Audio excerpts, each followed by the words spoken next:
পাগলে বলছে, আমার আল্লাহ যদি খুশি হয়ে আমাকে জাহান্নাম দেয় আলহামদুলিল্লাহ। এবার শিক্ষিত সমাজ যারা আমাদের মতো কিছু আছে না, বেশি পণ্ডিত, এবার যাই বলতেছে আসলে সবাই চাই জান্নাতে যাইতে, এই পাগলে চাই জাহান্নামে যাইতে। কত বড় গাদা! পাগলে মুস্কি হাসে বলে যে হ্যাঁ ঠিকই বলছেন, আপনাদের মতো সুস্থ আমি হতে চাই না, এই পাগলেই থাকতে চাই।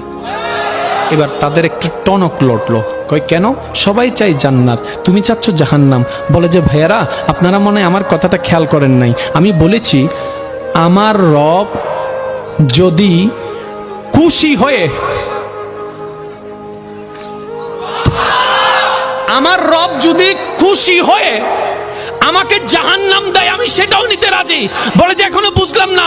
পাগল বলে জ্ঞান দিয়ে রবের বিষয় বোঝা যায় না, দিল দিয়ে বুঝতে হয়। আরে শুনো, রব যখন খুশি হয়ে যাবে জাহান্নামটা জান্নাত হয়ে যাবে, রব যখন নারাজ হয়ে যাবে জান্নাতটা জাহান্নাম হয়ে যাবে।